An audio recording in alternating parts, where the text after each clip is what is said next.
Hey everybody, RetroPie Guy here. Today we're going to do a full gameplay demo and review of the PowKiddy X20 handheld video game console. So first thing we're going to do is we're going to go through the layout here. I'm going to talk about the controls, walk you through all the different features on here, and then we're going to go into a couple gameplay demos, then we'll come back here and we'll talk about the pros and cons of this particular handheld console. So let's get started. All right, so taking a closer look at this PowKiddy X20 handheld video game console. We'll take a look at the controls first. So here you can see that we have our standard 4-button configuration of A, B, X, and Y. Over here on the left-hand side, we have our D-pad. Now this is a different D-pad than what we typically see on handheld devices. This isn't your typical cross D-pad. It's individual buttons, and if we take a look from this angle, you can see that these buttons here are pretty thick. So you do have to press these down quite a bit. It's just pretty much the same exactly as the buttons over here on the right-hand side. If not even a little bit thicker actually. So I typically don't like these designs. I usually like the D-pad being that cross piece just because let's say that we're navigating kind of in between the D-pad up and D-pad right. In which case with the standard cross piece, we'd be able to just kind of apply pressure, between these two buttons here and be able to navigate in that direction there. Whereas something like this, you either hit both of the buttons or you don't. There's not a lot of customizations here. Now, not to shoot too many holes in this particular design, they do work well. It's just going to be my personal preference where I like that typical cross-piece D-pad. So I think a lot of people are used to that, so it does take getting used to with this particular one. So moving on to the analog sticks, we do have dual analog sticks, both of which have the button function. So you can just press in and you have that as well. Down at the bottom left corner, we have our select button here, and then bottom right corner, we have our start button.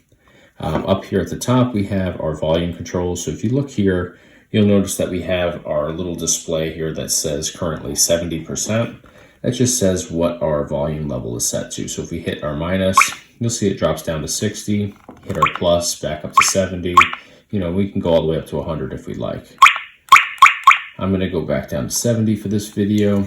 So going up to the top here of our device, you'll notice that we have shoulder buttons, but we have no trigger buttons, which is kind of strange. I would have liked to see the trigger option as well.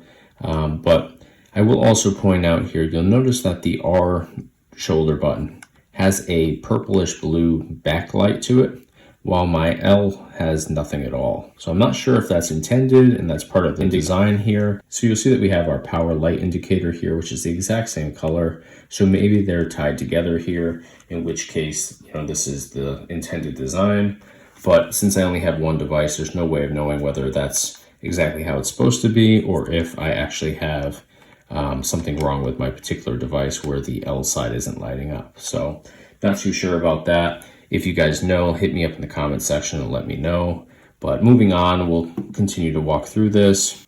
So you notice on both ends here, we have our USB charging ports. So you can use one for charging and you can also use the other one for connecting some external controller options. I haven't done that personally, but I hear it does work quite well. And then we also have our 3.5mm headphone jack here, micro SD card slot where you can put your firmware or game collection card into here. This switch right here is our power on, power off button. So if we go to the left, we power this on, go to the right and it powers off. And then we have our mini HDMI output. So we can actually plug in a mini HDMI to regular HDMI cable into this and connect it to our monitor or TV. So you can play your games here directly from your device onto your TV or monitor, which is a really, really great feature for handhelds. A lot of handhelds out there don't have this function, so it is great to be able to take advantage of that here. So continuing on, nothing on the left-hand side here, nothing on the right-hand side, nothing on the bottom of our device. So we'll flip this over because there's one thing back here I want to point out, or actually two rather. Over here, you'll notice there's a spot for a camera. However, there is no camera here. I imagine some models will have a camera here. This particular one does not. And then here we have our speaker, which is kind of an odd place to have this. However, it surprisingly doesn't get muffled because when we hold this, I'll show you how we'd be holding it. We'd be holding it like this, and your fingers actually end up right over here. So the speaker does kind of go into your palm a little bit or the backside of your fingers. But in my experience here, it actually doesn't muffle it too badly unless you really hold it in a way where your fingers kind of cover over the speakers. But even so, here I'm totally covering the speakers 100%.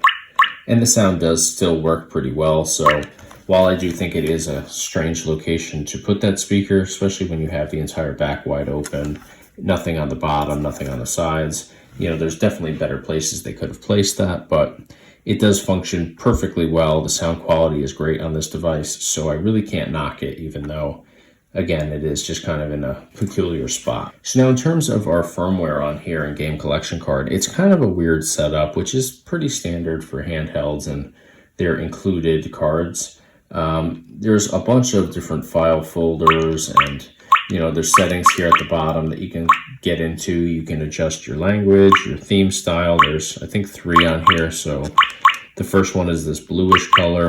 Bottom one gives you a little graphic there.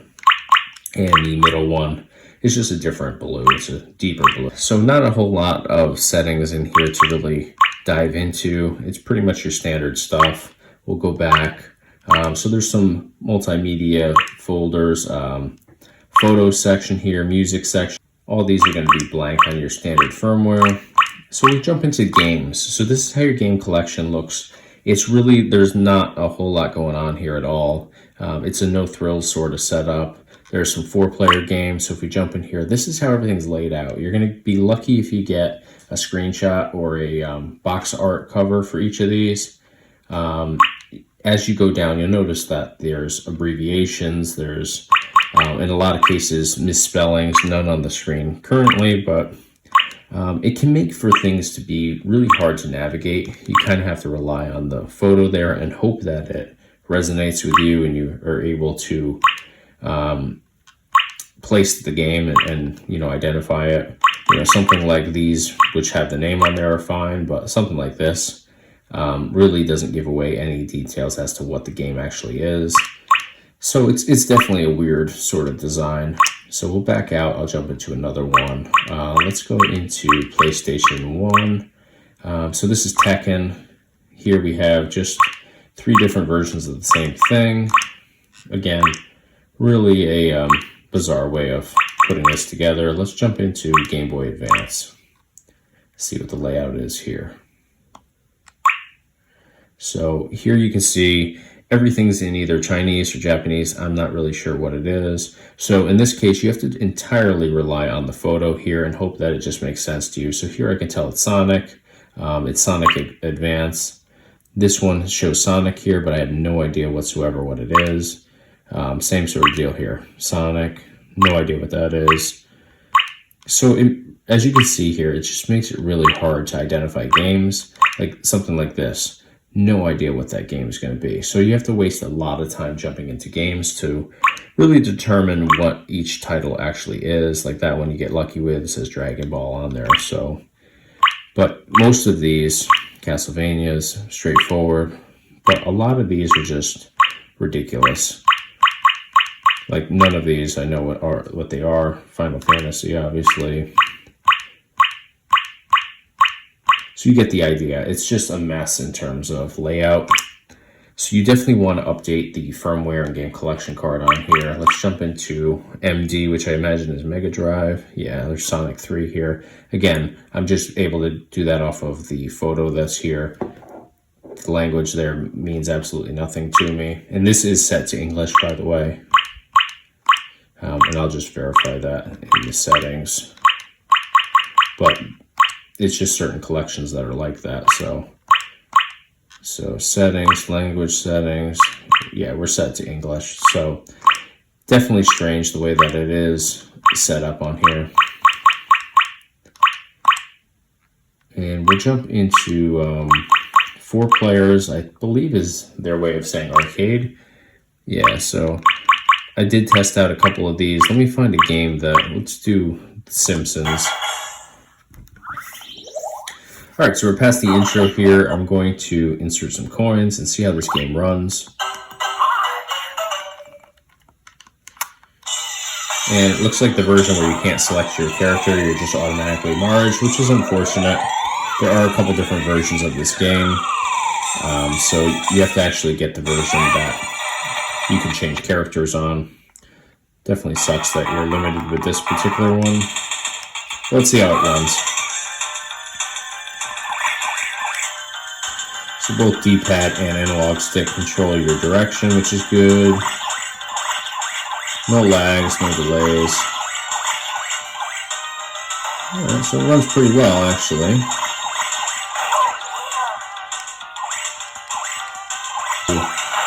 So now in order to exit, it's pretty much the same deal as most handhelds. Start and select at the same time. It's going to open up this little menu here, and you just scroll down to Quick Game, select it with A. It's going to bring you back to your game collection menu. So let's jump into a different collection. Let's try Tekken out. Now there are 3. I'm just going to go with the top version here, see how it runs. PlayStation is usually pretty flawless on handhelds, but there's no other games beyond PlayStation, so this is all in Japanese or Chinese, it seems. This is in English though, so go figure.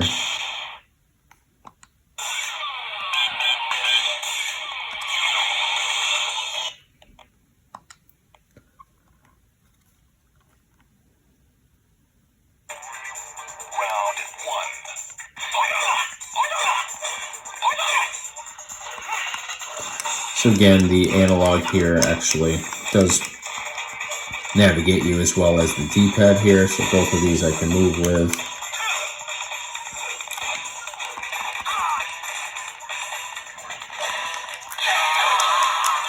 And you can do grab moves too, which some handhelds are tough to hit both buttons at the same time. That's not an issue here, so that's good news.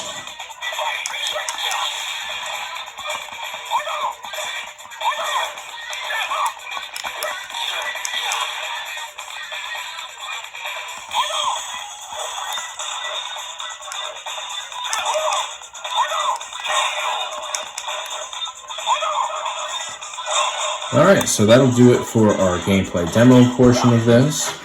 Alright, so now that we've gone through some gameplay demos and walked through all the controls on this device, it's time to talk about what I liked and what I didn't like about it. So first things first, the controls on here for the most part work really well. I did mention the D-pad just not being my cup of tea. I just don't like the layout of the controls for the D-pad. I really prefer that cross sort of D-pad, the more classic D-pad that you find on most controllers. In fact, I think all controllers for the most part. This one just has those individual buttons. It took some getting used to for me, but it certainly does function perfectly fine. It just comes down to personal preference there. So I really can't knock it for the way that it is. I think it's unique the way that they did it. It's a little twist on the typical D-pad. Works perfectly fine. It's just navigating between, like, you know, the D-pad up and D-pad left or right, where you can normally on a cross D-pad just kind of apply pressure between the two of them. You'd be able to navigate on an angle. In this case, I think it's kind of hard to customize exactly which direction you're going, but the good news is the analog sticks here enable you to navigate your character in pretty much all the games. So I just find myself using the analog stick. Works perfectly fine. So the next thing I want to talk about on here is there's no trigger buttons. I mentioned that before when we were going over the controls. I was taken back by it because there's certainly enough room on here to accommodate them. And the fact that they just left them off just seems silly to me. It's going to certainly limit PlayStation ROMs that you eventually add on here. Now, this game console only has Tekken 3 on there, which you don't utilize trigger buttons at all on, which makes sense for why they would add it onto this device. But with some of the classic games for PlayStation, Medal of Honor pops into mind first. You know, you definitely need trigger buttons on there to play those games. There's no way around it. So I think it's going to definitely limit how many games you can add on here for PlayStation. Definitely going to affect if you were to add in N64 or Dreamcast. Now, those games don't come on here stock, but I'm sure you could add them on. Whether they are really a solid collection to emulate on here, I have really no idea, because there's no way for me to test that currently. So that may be an issue. It may work perfectly fine. I just have no idea at this point, because they're not included on this device when you purchase it stock. So now I do want to talk about the shoulder buttons on here. It obviously has shoulder buttons, but there's no way to put it delicately. They totally suck. They really do. If you look on here, they're pretty lengthy. You know, they go from about here to right here, But the way that you'd be holding this is like this, and you can see that while my fingers and hands aren't massive, they definitely go over where I would need to be for the shoulder buttons. So if I just apply pressure here, I am on the shoulder buttons on both sides as it is. But if I apply pressure and try to engage those, it doesn't work at all. You have to line your finger up exactly right dead center on each of these shoulder buttons and apply a good amount of pressure to engage the button. So you can see here, I'm definitely working my fingertip there, applying a good amount of pressure each time. So it just doesn't have a nice feel to it. The functionality is super limited on these shoulder buttons. So I think that there's going to be a lot of people that just find them really hard to use and really awkward to use. So with that being said, I don't like them at all. I think that's the biggest issue I have with this device. Other than that, everything works really well on here.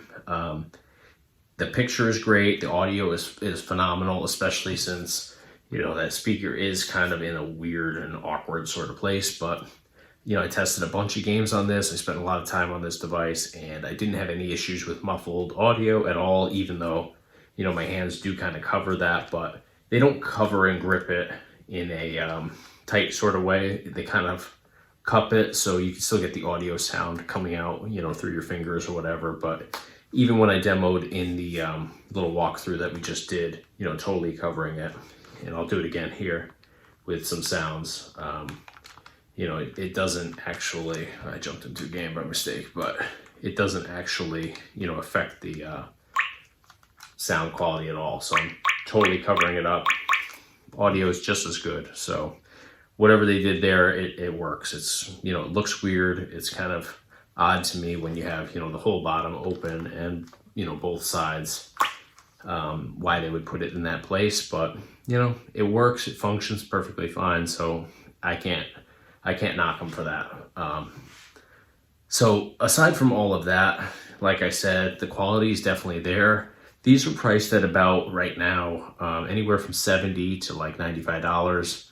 I think is a great price point for something like this. Is it like totally turnkey, meaning does it have a huge, overwhelming selection of games? No, it's super limited, but that's going to be pretty standard with most of these handhelds out there on the market.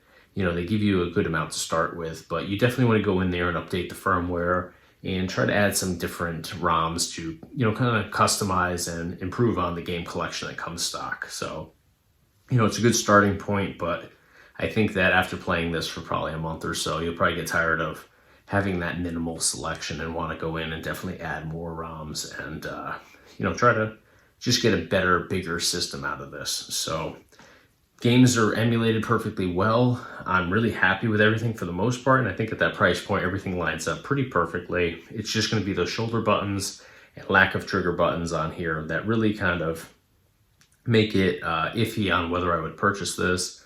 I think there's a lot of amazing handhelds out there on the market right now, and this one probably for those reasons isn't going to be high on my list of consoles that I'd want to purchase and, you know, be using on a daily basis. You know, it's like I said before, it's a good starting point, but there's definitely better options out there for just a little bit more money. At this price point, this is probably your best option, but if you spent a little bit more, you'd get better options in terms of shoulder and trigger functions. So that's going to do it for today. That's my full breakdown on this particular handheld device, but, you know, overall, pretty decent system. Quality's definitely there for the most part. And I would, you know, I'd recommend it if you're looking for something basic at a lower price point. So that's going to do it for today. If you found this video helpful, smash the like button. Be sure to subscribe to our YouTube channel. We do a whole bunch of product reviews like this one, gameplay demos, tutorials, just a lot of great stuff based around retro gaming. And of course, check us out online on our website, www.retropieguy.com. Thanks for watching.